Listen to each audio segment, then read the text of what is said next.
It hasn't taken James Gunn very long to wear out his welcome when it comes to DC Studios at Warner Brothers, his 10-year plan. I just don't think it's ever going to happen. And now everybody's kind of turning on James Gunn. There's rumors out there that they're going to shut him down. He's being blamed for the Marvel failures. He's being blamed for this and that. And I, for one, feel a little bit vindicated because once they announced that and everyone was like, oh, yes, James Gunn on the DCU.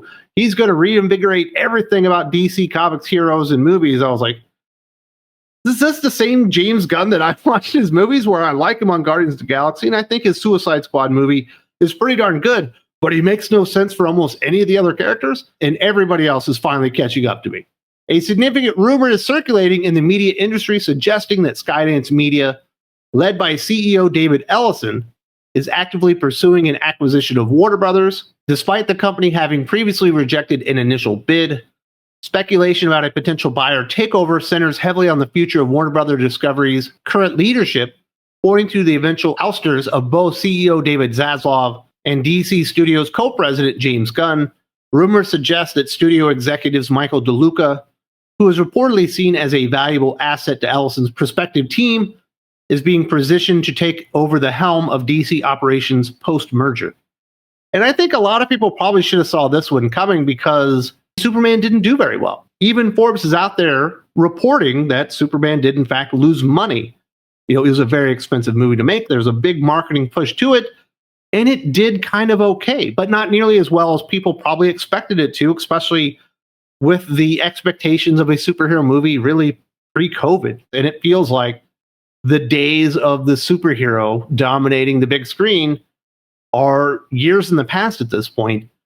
And we'll probably never get that DC shared cinematic universe that really ever rivals the MCU as far as scale, or certainly being a part of the zeitgeist of pop culture, not only in America, but really around the world. And they missed their window. And James Gunn, while he certainly is popular, was just a bad choice. And if somebody's going to go out there and spend tens of billions of dollars, which is what it's going to take to acquire Warner Brothers, they're probably not just going to be like, you know what, let's do what they're doing while they're losing money the entire time. And the DCEU, now into the DCU, has been losing money hand over fist. Whoever ends up acquiring Warner Brothers, they're going to have a plan. They're going to want to do something with Superman and Batman and Wonder Woman and some of these amazing characters in the Justice League.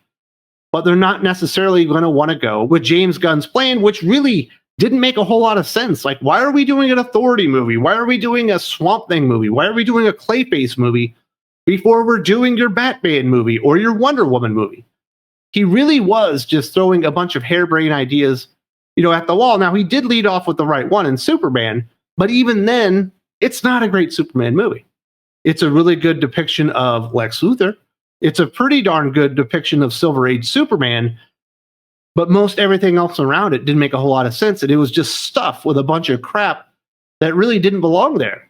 So, of course, whoever buys it, whether it's Skybound and David Ellison, whoever decides to acquire Warner Brothers, are probably not going to go along with James Gunn and his 10-year plan, especially when you've had Creature Commandos that nobody cared about, you had a Superman movie that lost money, and then you followed it up with Peacemaker Season 2, which is pretty controversial and has turned a lot of people off. Not to mention the fact that people are out there right now blaming James Gunn for the demise of the MCU. James Gunn is being blamed by Grace Randolph as a key figure responsible for the creative downturn experienced by the MCU following Avengers Endgame. Prior to moving to DC, Gunn influenced Marvel's hiring decisions, steering the studio toward quirkier and less established filmmakers over experienced veterans. Randolph contends that this change in creative direction and personnel resulted in multiple box office and critical disappointments across Marvel's recent theatrical and streaming projects. Furthermore, Randolph suggests the same creative formula is now being applied to the new DC universe. We had, Kevin Feige, you had Joss Whedon, you had James Gunn, and they really mapped out how the first three phases of the MCU were going to play out in the end when James Gunn got in there, and it worked out perfectly. But then once James Gunn got his cachet, became the Guardians of the Galaxy guy, we've got Guardians of the Galaxy Volume 2 that doesn't do nearly as well as it probably should have, but is still successful. And you definitely see a turn as far as the tone and tenor and what MCU movies have become. And I definitely blame James Gunn and Guardians of the Galaxy for the stupid MCU baby humor that we've received basically since that. There was a time when the MCU and Kevin Feige were bringing in these established voices and directors that really knew what they wanted to accomplish. You had Kenneth Branagh coming in, you had Jon Favreau coming in, you had really established people that knew what they wanted to do. And then all of a sudden, they just do all this weird stuff. We were going to get Chloe Zhao. We're going to bring in Taika Waititi, people whose sensibilities do not fit any of the MCU characters or what they were really about in their heyday. And Grace Randolph was out there saying, yes, a lot of that has to do with James Gunn and his influence talking to Kevin Feige and saying, hey, you took a chance on me and it worked out well. Why don't you take a chance on these other people that have quirkier sensibilities? And it has not worked out. And they never really course corrected until recently. And it basically hastened the demise of the superhero movie. At this point, I don't think we'll ever see the heights of superhero films like we did, obviously, at the end of Endgame, the most successful movie of all times. But I don't think Avengers Doomsday is guaranteed to be $1 billion film. And with everything that we're hearing, Doomsday could end up being the most expensive movie of all times. And then if you see what they're doing with, kind of the DCU under James Gunn and Peter Safran, there's definitely some parallels and tendencies to what really kind of broke the MCU in the first place. Now we're connecting everything. Creature Commandos is in the DCU coming out the gate. Green Lanterns is going to be a big part of the DCU. Peacemaker's leading into the next Superman movie. We've got Supergirl and Clayface coming before a freaking Batman movie in this universe. We're going to have an extra Batman out there.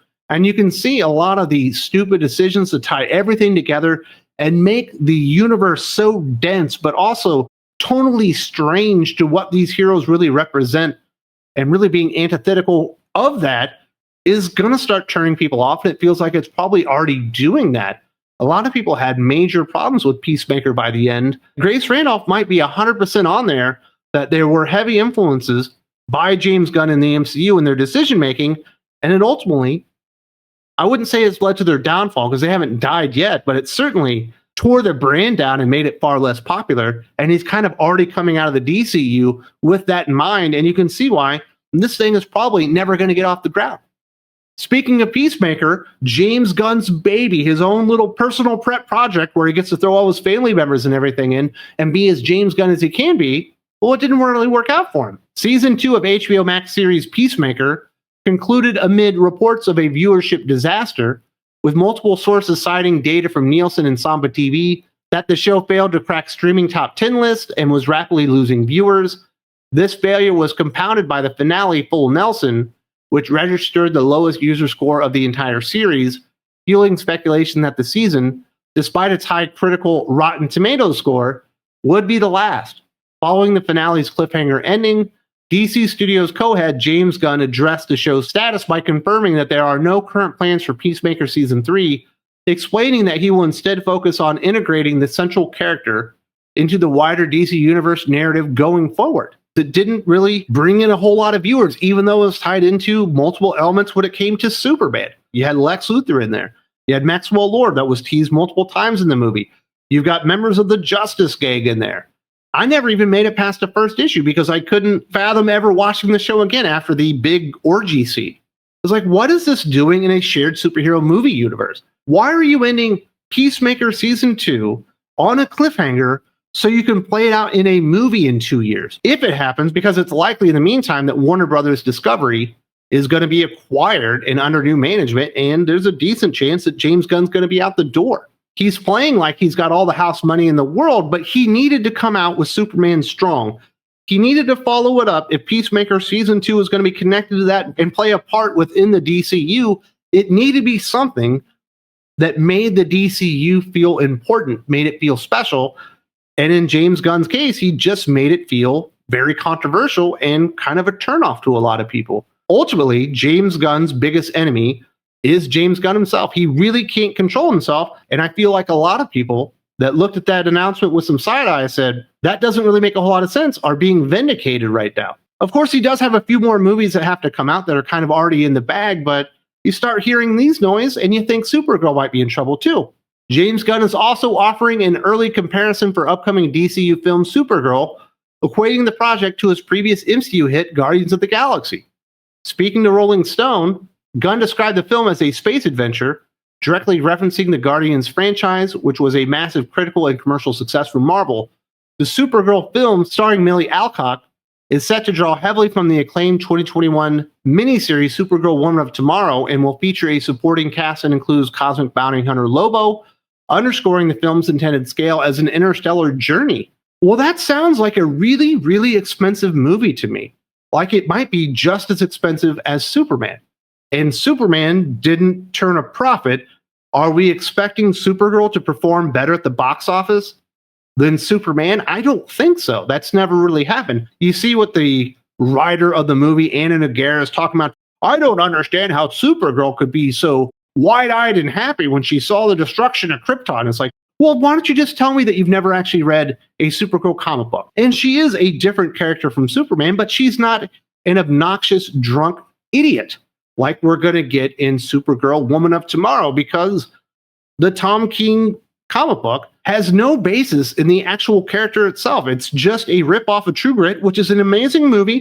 Well, actually, 3 amazing movies and an amazing book, but it's not Supergirl. Rooster Cogburn and Kara Zor-El have nothing in common, but he just twisted and molded the character, and now James Gunn's like, yep, that's our version of Supergirl. He brings in somebody so unfamiliar with Supergirl, they can only see the character happening through James Gunn and Tom King's lens, without ever acknowledging decades upon decades of history of the character and what they represent in comic books, and you're discarding all of that. Who are the people that are going to be out there cheering on a Supergirl movie the most?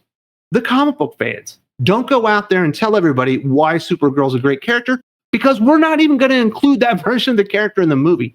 Nothing is turning up James Gunn's way these days. It sounds like he's not long for the DCU co-president job as soon as Warner Brothers Discovery gets acquired, and it sounds like that's going to happen within the next 12, 18 months or something like that.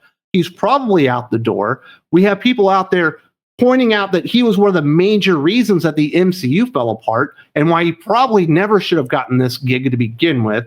Peacemaker has completely fallen apart. We're not going to get a season 3, but it's teasing and it's going to play out in the next Superman movie, which makes no sense whatsoever. And once again, he's just playing the same old song and dance with Supergirl, turning it into a Guardians of the Galaxy movie. Guardians of the Galaxy has little to do, if anything, with actual Supergirl. But the dude is just kind of a one-trick pony. Even when he's not directing the movie, he's literally going out there and hiring people that will just be him in his stead. James Gunn was a terrible choice to take over as co-president of the DCU, the man to be leading the ship when it came to creativity in these DC characters. He never was a good fit, and I think everybody is finally waking up to that. I do have this video waiting for you here. I called it from day one. James Gunn was never going to work out in the DCU. I do appreciate the time. And remember to keep thinking critical.